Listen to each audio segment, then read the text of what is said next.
Good morning students. GK में आज हम page number 16 statues to visit पढ़ने जा रहे हैं। आपको इस चैप्टर में इस दुनिया की फेमस स्टैचूज दिखाई गई हैं। आपको उनके नेम लिखने हैं। इनके आंसर्स आपको हेल्प बॉक्स में भी दिए हुए हैं।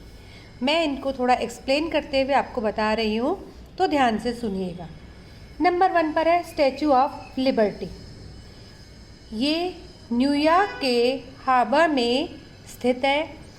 22 मंजिला इस मूर्ति में लगभग 354 घुमावदार सीढ़ियाँ हैं और ये 1886 में फ्रांस ने अमेरिका को अपनी फ्रेंडशिप के रूप में एक भेंट की थी। ये universal symbol of freedom and democracy का प्रतीक है। नंबर 2 पर देखिए स्टैचू ऑफ यूनिटी। ये वर्ल्ड्स टॉलेस्ट स्टैचू में मानी जाती है। ये भारत के गुजरात के सरदार सरोवर डैम पर बनाई गई है, जो कि बड़ोदरा में है और लगभग 182 मीटर यानी 597 फीट यह ऊंची मूर्ति है। यह सरदार वल्लभ भाई की मूर्ति है और उन्हें लौह पुरुष कहा जाता था, इसीलिए यह लोहे की बनी हुई है। नंबर 3 पर देखिए मोआय। ये पोलिनेशिया में 1250 से लेकर लगभग 1500 तक बीच में बनी है। ये ईस्टर लैंड पर ज्वालामुखी की राख से मूर्तियाँ बनाई गई हैं। नेक्स्ट आप देख रहे हैं नंबर 4 क्रिस्ट द रिडीमर। यह ब्राज़ील में जीसस क्रिस्ट की एक आर्ट मूर्ति है। इसका वज़न 635 मीट्रिक टन है।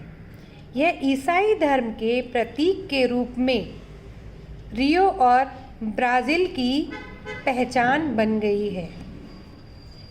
नेक्स्ट नंबर 5 पर देखिए द मदरलैंड कॉल्स।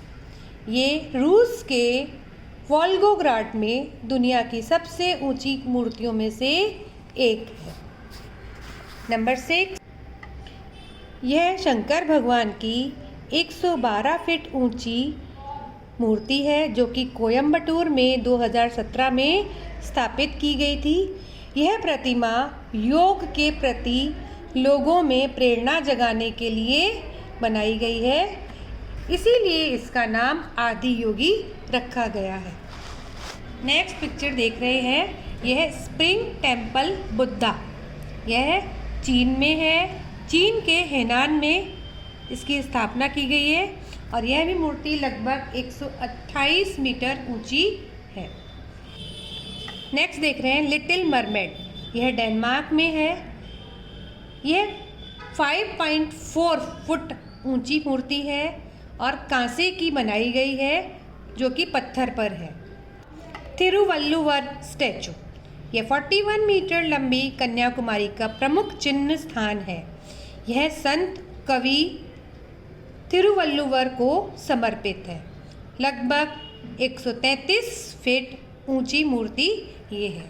तो इस चैप्टर में आपने different famous statues of world के बारे में। Good morning students. Next page हम पेज नंबर 17 एनालॉजिस पढ़ने जा रहे हैं। एनालॉजिस का मतलब होता है किसी चीज़ की समानता करना। जैसे देखिए इसमें आपको एग्जाम्पल से समझ में आ जाएगा। नंबर 1 जियोलॉजी, अर्थ, एंटमोलॉजी। फिर नीचे आपको इसके 3 ऑप्शंस दिए हैं, उसका सही आंसर नंबर 4 पर भरना है आपको। तो देखिए अर्थ की स्टडी को क्या कहा जाता है? जियोलॉजी। तो एंटमोलॉजी जो है वो किस चीज़ की स्टडी होगी? वो है इंसेक्ट्स की, कीड़े मकोड़ों की जो स्टडीज़ की जाती है उसको एंटमोलॉजी कहा जाता है। तो इसका आंसर होगा सी। नंबर 2 रविशंकर, सितार, जाकिर हुसैन और ब्लैंक। इसमें आंसर क्या आएगा बताना है। तो रविशंकर कौन है? सितार प्लेयर है। तो जाकिर हुसैन कौन है? तबला वादक, तबला प्लेयर। नंबर 3 कब लॉयन, टेडपोल, ब्लैंक। लॉयन का जो बच्चा होता है उसे कब कहा जाता है? तो टेडपोल किसका बच्चा है? फ्रॉग का। Number 4, Maasai, Kenya, Sherpa, blank. Kenya में जो आदिवासी जनजाति के लोग रहते हैं उन्हें मसाई कहा जाता है। तो शेरपा कहाँ के निवासी हैं? नेपाल के। Number 5, Amrita Shergil, painter, and Amrita Pritam, blank. Amrita Shergil है जो है वो बहुत फेमस पेंटर है, और अमृता प्रीतम कौन है? वो एक राइटर है। इसका आंसर होगा राइटर। नेक्स्ट नंबर 6 देखिए, मंकी, प्रिमेट, मार्supial। इसका आंसर क्या आएगा? देखिए, जो मंकीज़ होते हैं वो लगभग इंसानों की तरह होते हैं, और मार्supial जो जानवर होते हैं उनके आगे एक पाउच होता है जिसमें वो अपने बेबी को रखते हैं। उस कैटेगरी में आता है ओपोसम। इसका आंसर है B. Number 7, India, Bangladesh, Argentina, blank. India का नेबरिंग कंट्री है बांग्लादेश, एंड अर्जेंटीना का है ब्राज़ील। इसका आंसर है C. Number 8, hanger, aircraft, blank, motor vehicle. Aircraft को रखने की जो जगह है उसे हैंगर कहा जाता है। तो मोटर व्हीकल कहाँ रखे जाते हैं? गाड़ियाँ कहाँ रखी जाती हैं? गैरेज में। इसका आंसर है ए। नंबर 9, आर्किटेक्ट, बिल्डिंग, और ब्लैंक, स्टैचू। बिल्डिंग्स को बनाने वाले को आर्किटेक्ट कहा जाता है, तो मूर्तियाँ बनाने वाले को क्या कहा जाएगा? स्कल्प्टर। नंबर 10, मोज़रेला, इटालियन, फेटा। इसका आंसर देखो, मोज़रेला एक पनीर जैसी चीज़ होती है जो इटली की फेमस है, और फेटा जो है ये भी पनीर का ही है एक फॉर्म, ये ग्रीक का फेमस है। Good morning students. Next chapter हम पढ़ने जा रहे हैं नेचुरल डिज़ास्टर्स, यानी प्राकृतिक आपदाएं। Any natural catastrophic event that cause a great loss of life and property is called a natural disaster. Natural disaster यानी प्राकृतिक आपदाएं क्या होती हैं? जो कि प्रकृति की तरफ से आती हैं और जन धन सबका बहुत बड़ा नुकसान करके जाती है। Read the clues and choose the correct option to identify these disasters. आपको इसमें कुछ ऐसे ही डिज़ास्टर्स के बारे में बताया है और उनके आंसर्स बताए हैं। आपको चूज़ करके उसका सही आंसर बताना है। Number 1, the states of west Bengal and Odisha were hit by a super cyclone in May 2020. This cyclone caused widespread damage in both the states and the neighboring country of Bangladesh. यह waste Bengal और ओडिशा दोनों में ही 2020 में बहुत बड़ा तूफ़ान आया था। इस तूफ़ान के कारण इन दोनों ही स्टेट्स में और उनके पड़ोसी देश बांग्लादेश में बहुत ही ज़्यादा नुकसान हुआ था। इस तूफ़ान का नाम था Amphan, C. Number 2, in 2010, heavy flood devastated the mountain desert region. Many towns and villages were damaged and more than 200 people were killed. The flood, mud flows and the debris flows were the result of a cloud burst and overnight rains. 2010 में ये बहुत ही बड़ी बाढ़ आई थी जो कि mountain desert को पूरी तरह से तहस नहस कर दिया था। इसके कारण बहुत सारे कस्बे और जो गांव थे उनका बहुत बड़ा नुकसान हुआ। लगभग 200 लोग इसमें मारे गए।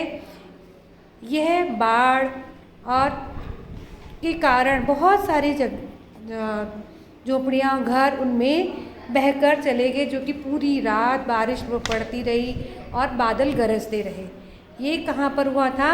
इसका आंसर है Ladakh. Number 3, the severe cyclone storm hit the state of Maharashtra in June 2020.